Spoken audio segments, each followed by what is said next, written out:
Where did Meraxis go? He is right there, gonna kill that Plague Rider.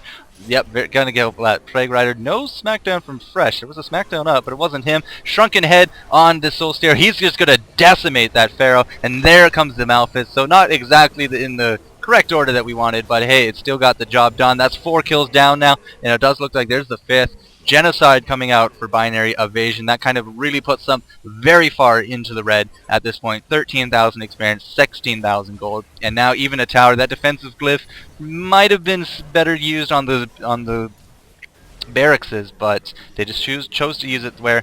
Now, is this simply a matter of initiation, do you think, Asway, that they're really starting to pick off binary evasion?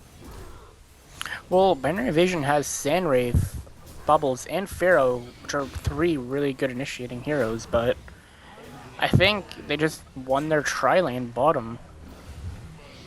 And that would be like the big attributing factor for all their success? Really the big factor here.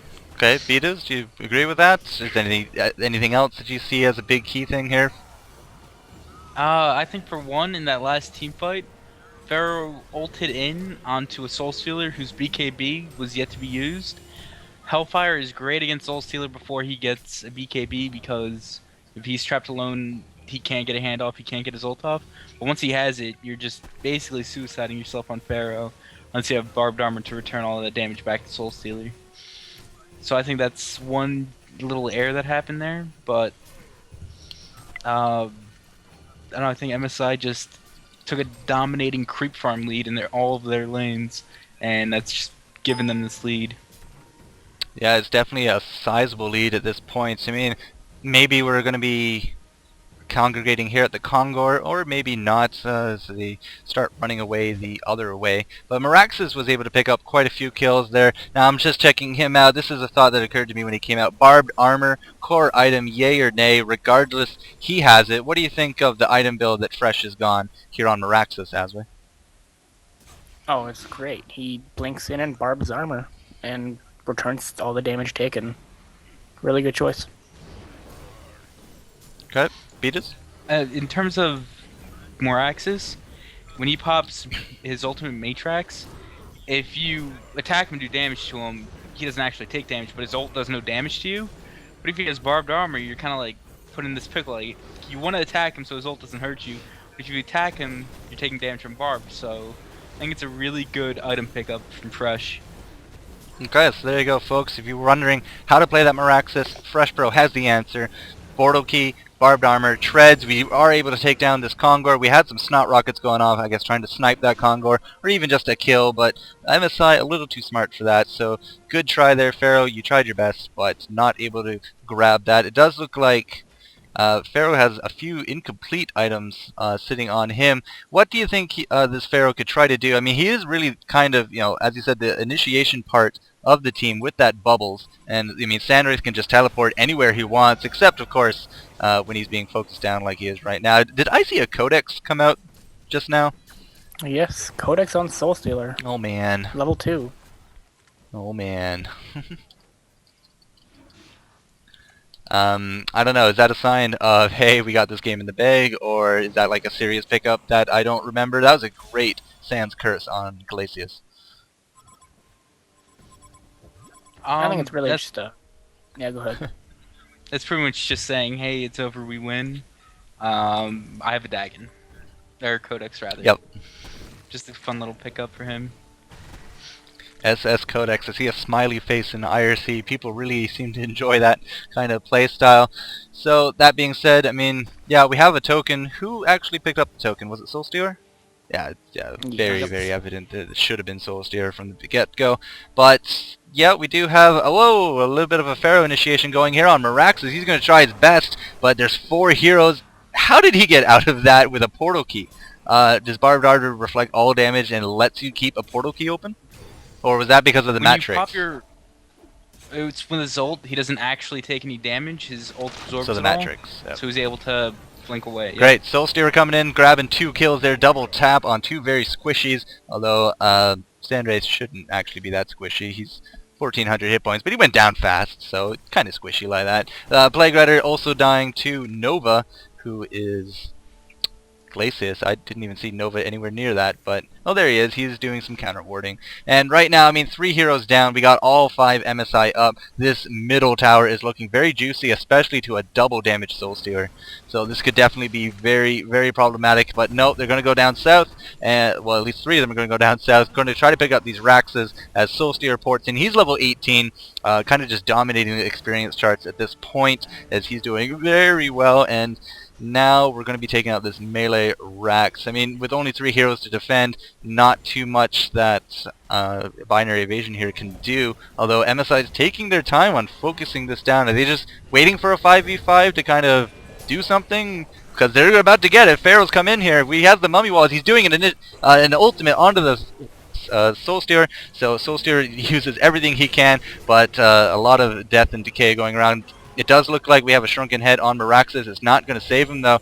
So, I don't know. Did MSI wait a little bit too long there to capitalize on that? Even Soul Stealer maybe going down. Definitely going to blow up, but he does have that Aegis of the Legion. So, he's up and running. Going to get a revenge kill there on Pharaoh. Now, Hellbringer coming in. He's going to be slowing the Sandray. Sandray does not have an ultimate. He just used it, which means he has to get out of here, and it's going to be very hard to get out of there with a Slither throwing wards all in your face, and down he goes. I don't know why he used his ult, but he did. And another kill for this Soul Stealer, man. This kid, and another kill for this Soul Stealer. This No-Tail, I swear, guys, he is really, really good. Wow. What did we just see here, BDiz? They got some good pickoffs there, but they overcommitted after they got Soul Stealer's token and chasing Slither. Hellbringer was able to get back into the fight, and they were able to just turn it around completely. And also another thing that I wanted to bring up, a really impressive stat. So I was talking about how MSI dominated the farm early game. Right now, the entire Legion team has 273 creep kills, and No-Tail by himself has 227. So he's almost killing, as many creeps as the entire Legion team. Yeah, so you sat down and did all the math there, huh? It actually shows it on the spectator screen. Oh, putting me to shame. Thanks. my math isn't quite that impressive. Oh, No. I mean, you just admitted that on a live stream, so. Yep. But Asway, I mean, what do you think of that fight? A little drawn out, too much overcommittance. Was the baiting of the Soul Stealer intentional? We saw that a little bit earlier with, I do believe it was Druids. They did that, right? But yeah, with the Puppet Master. yeah. Was it a bait? Was it intentional? Was it just dumb luck? Or are they just that good? I think it was just dumb luck, really. The fight was drawn out, and they drawn it out so that Soul Stealer, could kill people. Is really what it is. They Legion overcommitted and chased way too far. It's a really silly mistake for them. Well, mistakes is something they cannot afford at this point. 23-32 is the score. That was quite a clutch deny there by Bubbles. Can't assume that Fresh Pro's too happy about that. But the top tower goes down as well. We have no extraneous towers whatsoever. We only actually have this one last tower here in the Legion base up top, and they really, really want to keep it at this point. So, yeah, we do have a big advantage right now for MSI. 22,000 experience, 28,000 gold. That lead has really not diminished ever since they started acquiring that back, well, about 20 minutes ago. So, oh, we do have a mid tower up still. Okay, didn't see that part, but yeah, I mean, are we going to see a big mid push? Are we going to wait around for Congo to do a push? Farming? What do you think we're going to be doing here, Asway? I think they're just going to wait around and eventually pick one of them off. Keep all 3 lanes pushed in. So containment. Yes, contain them, and then, like they just did, pick someone off who's out of position. I was going to say, who just died? I didn't even see any indication. Yeah, Vindicator from Vindicator took LinkedIn. Yeah, Codex 5 plus long range demon hand. Oh. Instantly dead Vindicator. Instantly dead. Yeah, pretty much. That's about right. So, right even with a Vindicator dead, I don't think he does so much at this point. I mean, just look how quickly that Bubbles just died to this entire team. Meraxes has a nice big mana shield on him right now thanks to that barrier idol, and it does look like the only kill so far is that Bubbles. Vindicator's back up, although, I mean, he's a very squishy target. We just proved this. Pharaoh is able to take down, or sorry, Legion was able to take down the Glacius. Even a smackdown landing on that Soul Stealer. Wait, Soul Stealer? No, Slither. Sorry. Wait, who just died? I must be glitching No, out. it was the smackdown on No Tail, but he bought back instantly because Okay. he's that farmed.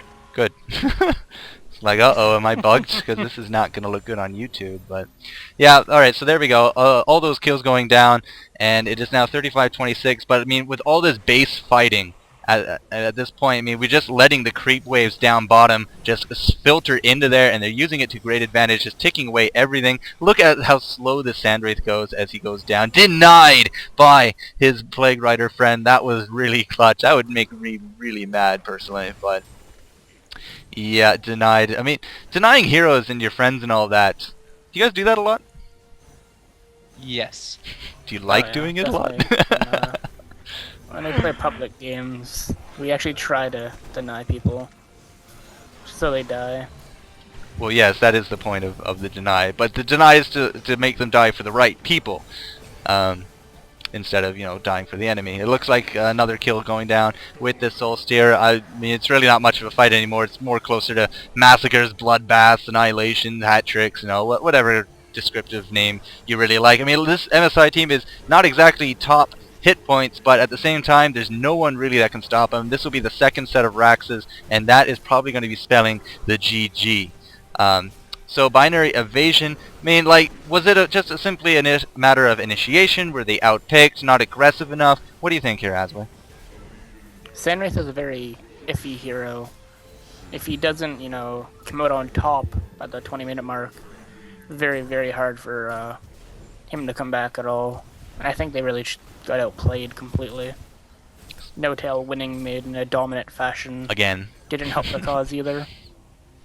And it wasn't just No Tail winning mid this game, it was Trixie's domination of Pharaoh top. When you still have Pharaoh, you like to see them get a little tanky, get a Helmet of Black Legion, get a Shaman's Headdress.